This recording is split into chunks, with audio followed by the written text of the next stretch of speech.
ఈరోజు కేసీఆర్ కొడుకును, కేసీఆర్ సుపుత్రుని, కేసీఆర్ ముద్దుల పుత్రుని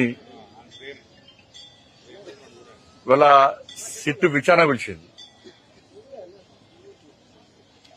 ఈ సిట్టు విచారణ గతంలో చెప్పిన సిట్టు విచారణ ప్రారంభించిన తర్వాత, సిట్టు ఏర్పాటు చేసిన తర్వాత ప్రారంభించిన సీరియస్, టీవీ సీరియస్ మొత్తం అయిపోయినాయి. ది ఎండ్, శుభం పడ్డది. కానీ దీన్ని మాత్రం ఎండ్ లేదు, శుభం లేదు. దీన్ని ఇంకో 3 సంవత్సరాలు ఈ ప్రభుత్వం ఉన్న రోజులు దీన్ని కొనసాగిస్తూనే ఉంటారు. దీని పేరుతో టైంపాస్ చేస్తూనే ఉంటారు. కానీ కాంగ్రెస్ పార్టీ ప్రభుత్వం అనుకుంటుంది ప్రజలు గుర్తిస్తలేరు, మేము ఏదో చేస్తున్నామని ప్రజలు అనుకుంటున్నారు, మమ్మల్ని నమ్ముతున్నారని చెప్పి కాంగ్రెస్ పార్టీ ప్రభుత్వం అనుకుంటున్నది. కానీ ప్రజల లోపల చర్చ జరుగుతున్న విషయాన్ని కాంగ్రెస్ పార్టీ ప్రభుత్వం గుర్తించలేకపోతున్నది. వీళ్ళు కొండందవి ఎలుకను కూడా పట్టలేకపోతున్నారు. ఈ సిట్టు విచారణ చేసే అధికారులకు వీళ్ళు స్వేచ్ఛనివ్వలేదు. రాష్ట్ర ప్రభుత్వంలోని కొంతమంది పెద్దలు చెప్పిన ప్రకారమే సిట్టు అధికారులు వాళ్ళు వ్యవహరించాలని చెప్పి వస్తున్న విషయం వాస్తవం. సిట్టు విచారణ చేస్తున్న అధికారులు నిజంగా నిజాయితీవంతులు, చాలా పవర్ఫుల్, వాళ్ళ మీద ఎలాంటి అనుమానం లేదు. కానీ వాళ్లకు ఎంత స్వేచ్ఛనిచ్చారో అనే విషయంలో మాత్రం ఎలా అనుమానాలు వస్తున్నాయి. రాష్ట్ర ప్రభుత్వము వాళ్ళ మీద జులుం ప్రదర్శిస్తున్న అధికారుల మీద. రాష్ట్ర ప్రభుత్వం ఎవ్వరిని విలువంటే వాళ్ళు పిలిచే పరిస్థితికొచ్చింది. వాళ్ళు కూడా బాధపడుతున్నారు. సిట్ అధికారులు కూడా ఇవాళ కేసీఆర్ కొడుకును పిలిచారు. కేసీఆర్ కొడుకును ఎందుకు పిలిచారు? ఇవాళ ఫోన్ ట్యాపింగ్ చేసిన వ్యక్తినే మీరు వాళ్ళ వాంగ్మూలం కోసం పిలిచిర్రా? దీన్ని హరీష్ రావు గారిని పిలిచారు. పిలిచి ఏమడిగిన మీరు అధికారులే అయిపోయారు. ఈ ఫోన్ ట్యాప్ అయింది, ఈ రోజు ఫోన్ చేసిండ్రు, ఫోన్ ట్యాప్ చేసిండ్రు అని పిలిచిండ్రు. బయటకు ఏం చెప్పుకున్నారు? మేము హరీష్ రావు గారిని పిలుస్తాం, ఎవరు వదిలిపెట్టాలని విలువలు మీరు వాళ్ళను. హరీష్ రావు గారిని ఫోన్ ట్యాప్ అనేది పిలిచిర్రా, లేకుంటే ఫోన్ ట్యాప్ చేసేందుకు పిలిచిర్రా? ఇంతవరకు ప్రభుత్వం దగ్గర సమాధానం లేదు. ఇవాళ కేసీఆర్ కొడుకును పిలిచారు. కేసీఆర్ కొడుకును ఆయన ఫోన్ ట్యాప్ చేసేందుకు పిలిచారా, ఆయన ఫోన్ ట్యాప్ జరిగినందుకు పిలిచారా? దీని మీద రాష్ట్ర ప్రభుత్వము, సిట్ అధికారులు స్పష్టం చేయాల్సిన అవసరం ఉంది. నేను గతం నుంచి చెప్తున్నా, సిరిసిల్ల సెంటర్ గా, సిరిసిల్ల వేదికగా ఒక కంట్రోల్ రూమ్, ఒక వార్ రూమ్ లెక్క కంట్రోల్ రూమ్ పెట్టుకుని ఈ ఫోన్ ట్యాపింగ్ దందా నడిచింది. హైదరాబాద్ కేంద్రంగా జరగలేదు, సిరిసిల్ల కేంద్రంగా జరిగింది. సిరిసిల్లలో కేసీఆర్ కొడుకు యువరాజు ఆడిందే ఆట, పాడిందే పాట. అలా తనిఖీలు చేసే అధికారం లేదు. బ్రిటిష్ పాలనలా, ఆ నిజాం పాలనలా, ఒక రాజుల పాలనలా, జీ హుజూర్ అనేటువంటి పాలన ఏ విధంగా సాగిందో కేసీఆర్ కొడుకు పాలనలో సిరిసిల్లలో అదే విధంగా జరిగింది. నేను సిట్ వేయకముందే, బీఆర్ఎస్ పార్టీ ప్రభుత్వం ఉన్నప్పుడే, ముఖ్యమంత్రిగా కేసీఆర్ ఉన్నప్పుడే, ముఖ్యమంత్రి కొడుకు మంత్రిగా ఉన్నప్పుడే ఈ విషయాన్ని స్పష్టం చేసిన. సిరిసిల్ల సెంటర్ గా జరిగింది అని చెప్పినా కూడా అధికారులు, ప్రభుత్వం పట్టించుకునే పాపన పోలే. 100% వాస్తవం ఇది. ఇలా ఫోన్ ట్యాపింగ్ ద్వారా వేల కోట్ల రూపాయలు ట్రాన్సాక్షన్ జరిగినాయి. వేల కోట్ల రూపాయలు రియల్ ఎస్టేట్ వ్యాపారాన్ని వసూలు చేసిర్రు. ప్రముఖ వ్యాపారవేత్తల దగ్గర వసూలు చేసిర్రు. దొంగదందా చేసే రాజకీయ నాయకుడు చిట్టా తీసుకుని వాళ్ళ దగ్గర వసూలు చేసి కొత్త దొంగతందాకు తెరలేపిరు వీళ్ళు. సినిమా హీరోయిన్ల ఫోన్ ట్యాప్ చేసి కూడా ఏ విధంగా లబ్ధి పొందినరో అంత జగమెగిరిన సత్యం. ఏమనుమానం లేదు దానిలో.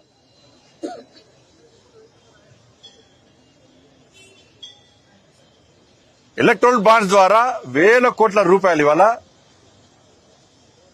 బీఆర్ఎస్ పార్టీ వసూలు చేసింది. బీఆర్ఎస్ పార్టీ ఇవన్నీ వాస్తవాలే. మళ్ళా తిరిగి కేసీఆర్ కుటుంబం ఫోన్ ట్యాప్ చేసిందని చెప్పి మేమంటుంటే, ప్రజలు అనుకుంటుంటే ఈ ప్రభుత్వమే అన్నది. సాక్షాత్తు రాష్ట్ర ముఖ్యమంత్రి గారే నా ఫోన్ ట్యాప్ చేసిండ్రు అని చెప్పి ముఖ్యమంత్రి గారే చెప్పారు. కేసీఆర్ కుటుంబం చేసిందని చెప్పారు. జడ్జిల ఫోన్ కూడా ట్యాప్ చేశారు. జడ్జిల ఫోన్ కూడా, మంత్రుల ఫోన్లు, ఎంపీల ఫోన్లు, ఎమ్మెల్యే ఫోన్లు, ఇవన్నీ జడ్జిల ఫోన్ కూడా ట్యాప్ చేసినప్పుడు కేసీఆర్ కుటుంబమే ఈ దారుణానికి పాల్పడ్డప్పుడు మరి కేసీఆర్ కుటుంబాన్ని వాంగ్మూలం కోసం పిలిచిర్రా? వాళ్ళ అక్యూజ్లు దిల్లా, వాళ్ళే దొంగలు కాబట్టి విచారణ కోసం పిలిచిర్రా? ఒక్క వ్యక్తిని అరెస్ట్ చేయకపోతారు మీరు. ఒక్క వ్యక్తిని ఇంతవరకు ఒక్క రాజకీయ నాయకుడిని అరెస్ట్ చేయకపోతే దీనికి మూల కారణమైనటువంటి ప్రభాకర్ రావు అనే వ్యక్తిని కాపాడడానికి ఈ కాంగ్రెస్ పార్టీ ప్రభుత్వం ఏ విధంగా సహకరించిందో జగమెగిన సత్యం. సుప్రీంకోర్టులో వాదనలు వినిపించారు మీరు, హైకోర్టులో వాదనలు వినిపించారు. అధికారులు దానికి సిద్ధంగా ఉన్న వాళ్ళను ప్రోత్సహించే ప్రయత్నం చేయరు, వాళ్ళకి సపోర్ట్ చేసే ప్రయత్నం చేయరు. చట్టంలో ఉన్న లొసుకులు ఆధారం చేసుకొని ఆయన స్వేచ్ఛగా తిరుగుతాడు. అసలు కారకుడు ఆయనే. ఆయన ద్వారా ఏంచింది మీరు వాంగ్మూలం కోసం ఇస్తున్న వ్యక్తులే. ఒక్క వ్యక్తిని అరెస్ట్ చేయలే, ఒక్క వ్యక్తిని. ఈ సిట్టు విషయాన్ని నమ్మంటారా? ఎన్ని సంవత్సరాలు సిట్టు విషయాన్ని చెప్పి సిట్టు సాధించింది సిట్టు సాధించింది ఎందుకు చెప్పండి. కేసీఆర్ ప్రభుత్వం ఏదైనా సిట్ వేసి ఎన్ని సిట్లు వేసింది కేసీఆర్ ప్రభుత్వం, ఎన్ని విషయాలు జరిపింది, ఎవరిని విషయాలు తెలుసుకున్నది, ఎంతమందిని అరెస్ట్ చేసింది, ఎంతమంది దగ్గర అక్రమంగా సంపాదించిన డబ్బులు స్వాధీనం చేసుకున్నది, ఎంతమంది ఆస్తులను జప్తు చేసింది. రాష్ట్ర ముఖ్యమంత్రి అంటాడు నా ఫోన్ ట్యాప్ చేశారని చెప్పని కంచె తెలుసుకోడు.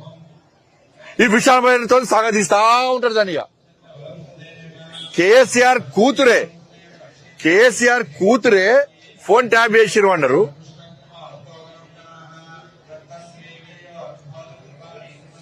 కేసీఆర్ అల్లుడు హరీష్ రావు గారు చాలా ఒక సంవత్సరం పాటు ఆయన ఫోనే వాళ్లే. ఆ విషయం అందరికీ తెలుసు. ఆయన ఫోన్ సంవత్సరం పాటు ఫోన్ వాళ్లే.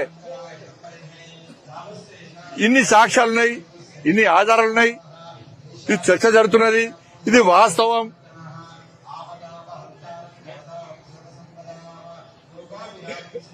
ఏమైంది? కేసీఆర్ ప్రభుత్వంలో ఈ సోషల్ మీడియా ద్వారా ఈ టెక్నాలజీ విషయంలో అవగాహన లేని భిక్షాటన చేసే వ్యక్తి కూడా, ఇవాళ భిక్షాటన చేసే వ్యక్తి కూడా ఫోన్ ఉంటది. ఆ భిక్షాటన చేసే వ్యక్తి కూడా వాట్సాప్ కాల్ మాడతాడు. ఇద్దరు కేసీఆర్ టైప్ చేస్తున్నాడు అంటాడు. భిక్షాటన చేసే వ్యక్తి కూడా వాళ్ళ భార్యతో గాని వాళ్ళ కుటుంబ సభ్యులతో నార్మల్ కాల్ మాట్లాడాలంటే భయపడే పరిస్థితి. అంత దారుణమైన ఘోరమైన పరిస్థితి కేసీఆర్ ప్రభుత్వం అయ్యారు. ఇది వాస్తవం. అంటే కేసీఆర్ టెక్నాలజీ పెంచిండు పాపం, అందుకే ఫోన్ ట్యాప్ చేసినట్టున్నాడు. మధ్యలో టెక్నాలజీ మీద అవగాహన కల్పించడానికి చేసినట్టుండదు. ఇంత దారుణం జరిగితే మళ్ళీ దొంగలనే పిలిచి మీ ఫోన్ ట్యాప్ చేసిర్రు తెలుసా, ఈయన చేసిండు, ఆయన చేసిందే వాళ్ళని తీసుకొచ్చి మీరంటే ప్రభుత్వం చిత్తశుద్ధిని ఇవాళ ఏందో బయటపడ్డది. ఇవాళ అంటే ప్రభుత్వానికి కేసీఆర్ కుటుంబాన్ని అరెస్ట్ చేసే దమ్ము లేదు వీళ్ళకు. ఈ టైంపాస్ విచారణను ప్రజలు హర్షించారు. సిట్ అధికారులకు స్వేచ్ఛనివ్వండి, వాళ్ళ మీద మీ ఆజమాయిషీ చెలాయించకండి, మీ జులుం ప్రదర్శించకండి. మంచి అధికారులు, సిట్ అధికారులు, వాళ్ళ బ్యాక్గ్రౌండ్ తెలుసుకున్నా నేను అధికారుల విషయంలో. వాళ్ళకు స్వేచ్ఛనివ్వండి. ఈ ప్రభుత్వం ఇట్నే వ్యవహరిస్తే ఆ సిట్టు విచారణ చేసే అధికారులు కూడా మాకు విచారణ వద్దు, ఏమొద్దని చెప్పి పారిపోయే పరిస్థితి వచ్చింది. వాళ్ళు కూడా ఈ ప్రభుత్వం వ్యవహరించాలి. వాళ్ళ నిజాయితీగా పనిచేసే అధికారులు కూడా విచారణ చేసే పరిస్థితి లేదు. వాళ్ళ వాట్సాప్ చాటింగ్ ఉంది వీళ్ళ దగ్గర. ఇంకేం ప్రూఫ్ కావాలి? మీ దగ్గర ఆధారాలు అని చెప్పన్నారు. నన్ను సిట్టు విచారణ పిలిచిన్నాను. పిలిచినప్పుడు ఫలానా రోజు ఫోన్ ట్యాప్ జరిగింది, నీ ఫోన్ వీల్ చేసిండ్రు, నువ్వు ఫలానా వ్యక్తులకు ఫోన్ చేసినావు, నువ్వు ఇది మాట్లాడినావు, నువ్వు ఇది జరిగింది అని చెప్పి నాకు మొత్తం చెప్పారు. నాకు అంటే ఆధారాలు ఉన్నట్టే. నన్ను విచారణ పిలిచి ఇప్పటికి 3 నెలలు 4 నెలలు అయింది. ఇప్పటికి ఎక్కువ 6 నెలలు అయింది. 6 నెలలు కూడా పిలిచి మరి చర్యలేవి? ఇప్పుడు ఏం చేస్తారు? హరీష్ రావు గారు పిలిచిర్రు, కేటీఆర్ అని పిలిచారు. ఈ వారం రోజులు హల్చల్ చేస్తారు. ఇక మళ్ళీ ఒక 3 days తర్వాత మళ్ళీ సిట్ విచారణ క్లోజ్. మళ్ళీ వాటి సిటీ గవర్నమెంట్ మనిషి మళ్ళీ కొత్త టాపిక్ వస్తుంది, కొత్త ఇష్యూ వస్తుంది. ఇటు ఫోన్ ట్యాపింగ్ పక్క పోతుంది. మళ్ళీ వేరే ఇష్యూ చేస్తారు. మళ్ళీ ఫోన్ ట్యాపింగ్ సిట్ మళ్ళీ కూర్చుంటుంది. మళ్ళీ ఇద్దరు ముగిస్తుంది. మళ్ళీ విచారణ పేరుతో మీడియాలో హంగామా, పేపర్ల హెడ్లైన్స్, టీవీలలో బ్రేకింగ్, మళ్ళా రెస్ట్, మళ్ళా కథ మళ్ళీ స్టార్ట్. వాళ్ళకి అనుకూలం. ప్రభుత్వానికి ఏదైనా సమస్య వచ్చినప్పుడు, అవినీతి ఆరోపణలు వచ్చినప్పుడు దాన్ని డైవర్ట్ చేయడానికి ఈ సిట్ అనేది ఆయుధంగా మారింది. వాళ్ళకి ఇంతమందిని, మాలాంటి వ్యక్తులను ఇంతమందిని విచారణ జరిపారు. మీరు ఏం చేసిర్రు, ఏం చర్చించుకున్నారు, ఆధారాలన్నీ నాకు చూపెట్టారు. ఆధారాలు అన్ని నాకు చూపెట్టారు. ఇంత మంచి ఆధారాలు మీ దగ్గర ఉన్నప్పుడు ఇంకా విచారణ పేరుతో ఎందుకు కాలాపన చేస్తున్నారు? మీరు వాళ్ళని తిడతారు, వాళ్ళు మిమ్మల్ని తిడతారు. ఎందుకు తిడుతారంటే ఎక్కువ విచారణ చేసిన కొద్దీ ఢిల్లీకి ఎక్కువ ముడుపులు ముడతాయి. ఏసీసీ భవన్ కు ఫామ్ హౌస్ కు మధ్యలో డీల్ కుదురుతలేదు.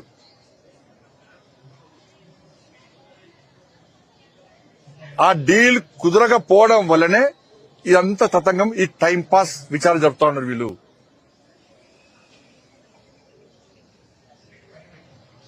మంత్రులు ఆరోపణలు చేస్తారు, ముఖ్యమంత్రి ఆరోపణ చేస్తాడు. అరే ఒక జడ్జిల ఫోన్లు విన్నరు అంటే ట్యాపింగ్ జరిగింది, ట్యాప్ చేసిరు అంటే ఇంతకంటే దారుణమైన విషయం ఏమున్నది? ఇక సామాన్య ప్రజలు ఎవరు చెప్పుకుంటారు? పోయి సిరిసిల్ల కేంద్రంగా జరిగిన దాని మీద కనీసము ఇంతవరకు స్పష్టం చేసిన దాఖలాలు. సిరిసిల్ల కేంద్రంగా జరిగిందని అనేక సందర్భాల్లో చెప్పాను నేను.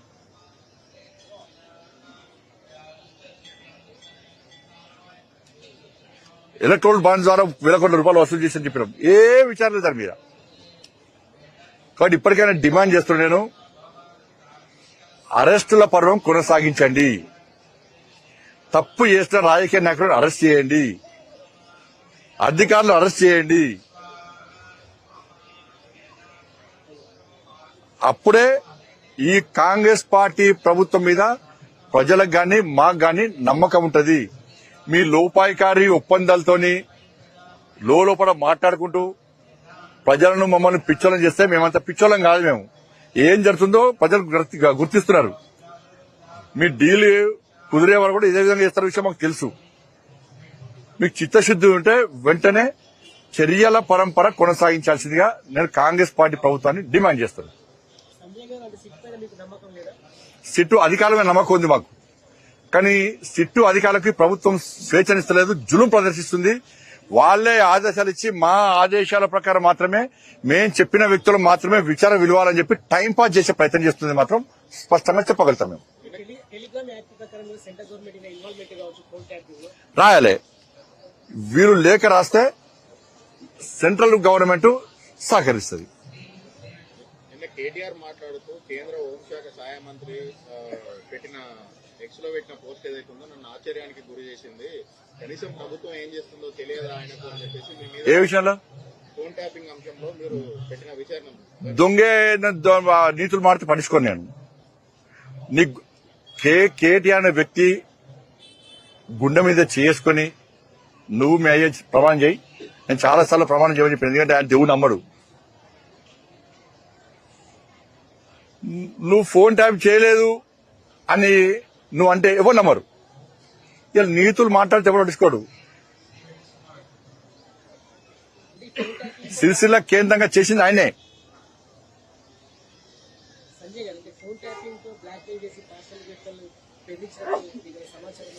నేను నన్ను విచారణ పిలిచినప్పుడు చాలా విషయాలు చెప్పారు.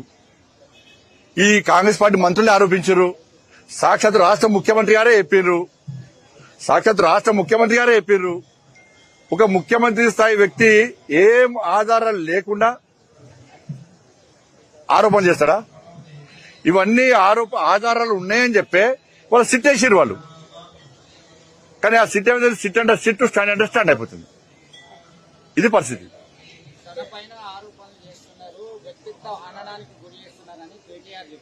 వ్యక్తిత్వం ఉంది.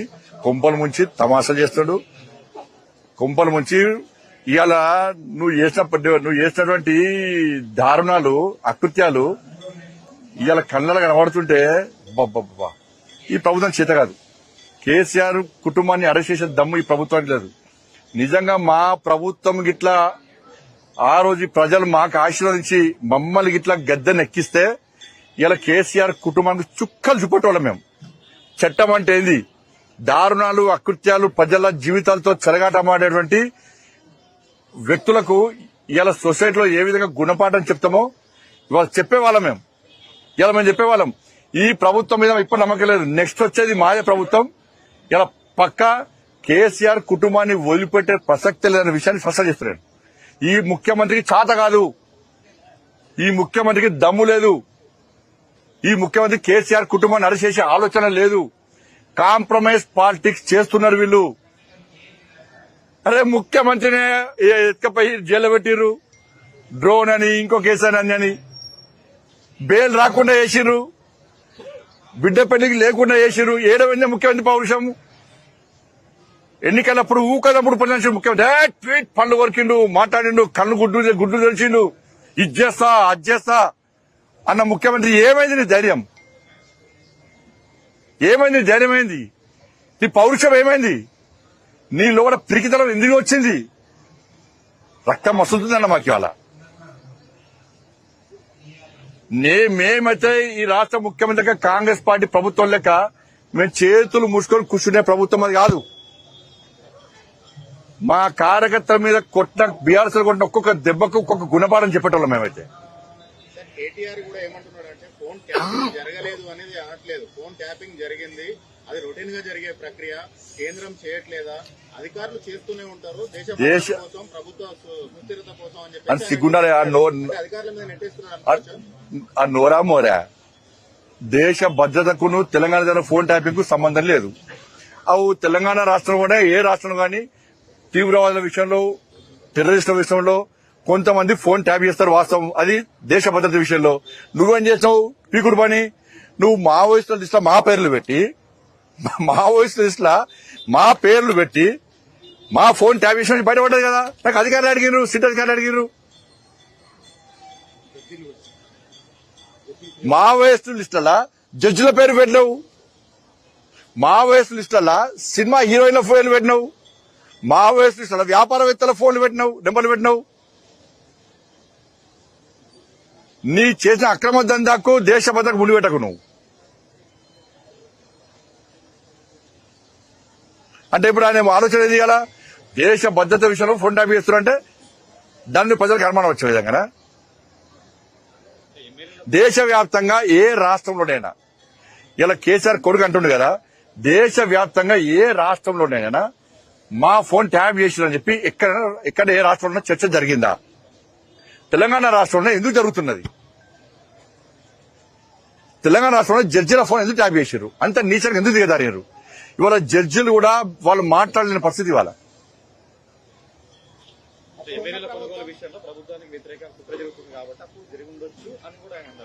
ఎవరు చేసినట్టే కదా, అది ఏదన్నా కానీ చేసినట్టే కదా.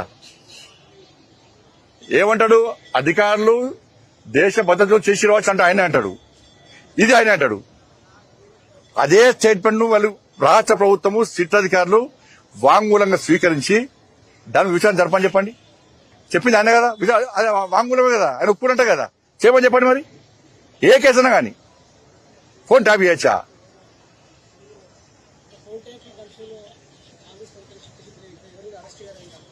ఎట్టి పనులు అరెస్ట్ జరగది, ఎట్టి పనులు అరెస్టులు జరిగాయి. ఆ దమ్ము వీళ్ళకి లేదు. కేసీఆర్ కుటుంబాన్ని టచ్ చేసే దమ్ము వీళ్ళకి లేదు. కాదు, ముఖ్యమంత్రి గారిని పట్టుకొని ఎడమ చెప్పుతో కొట్టాలని ఉంది అంటే ఈ కాంగ్రెస్ పార్టీ కార్యకర్తలకు రోషం లేదు, పౌరుషం లేదు. అధికారాన్ని చెలాయిస్తారు, 100 కోట్ల రూపాయలు సంపుతారు. ముఖ్యమంత్రి తొండ దొరకటి కొడతా అంటాడు. ఇదా భాష? ఒక ముఖ్యమంత్రి పట్టుకొని ఎడమ చెప్తాం కొడతా అంటాడు ఆయన, ఏదో తొండ దొరకడతా అంటాడు.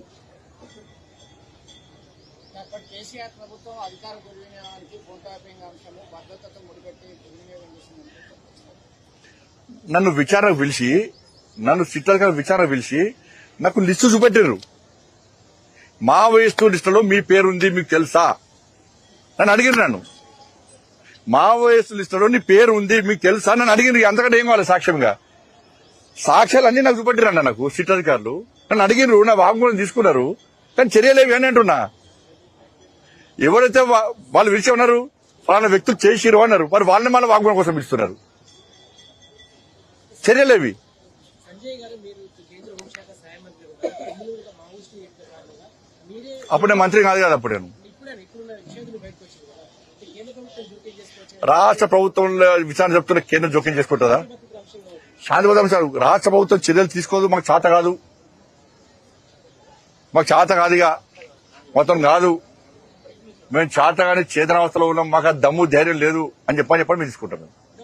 బీజేపీ ఎంపీగా ఉండి మిమ్మల్ని ఒక మావోయిస్టు నేతగా చూపించడం ఏమర్థం చేసుకోవచ్చు? ఆ మూర్ఖత్వం అదే చెప్తున్నారు కదా. బరి తెగించింది కేసీఆర్ ప్రభుత్వం, బరి తెగించింది. బరి తెగించి మమ్మల్ని ఎవ్వరు ఏం చేయలేరు అని చెప్పి అహంకారంతో ఆ విధంగా వివరించింది. సిట్టుతో ఏం ఉపయోగం ఉందని భావిస్తారు? ఏముండదు.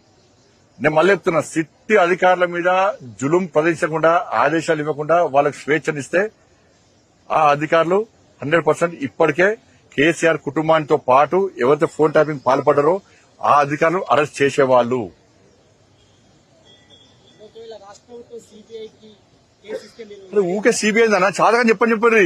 కాళేశ్వరం విషయంలో గాని, ఫోన్ ట్యాపింగ్ విషయంలో గాని, ఈ రాష్ట్రంలో మాకు బీఆర్ఎస్ లో గాని అక్రమం చేసేటువంటి అవినీతి పనులను అరెస్ట్ చేసే దమ్ము మాకు లేదు, మాకు చాతన కాదు, మా చేవదచ్చిన మేము అని చెప్పండి, లేఖ రాయమని చెప్పండి, మేము అరెస్ట్ చేస్తాం. ధన్యవాదాలు.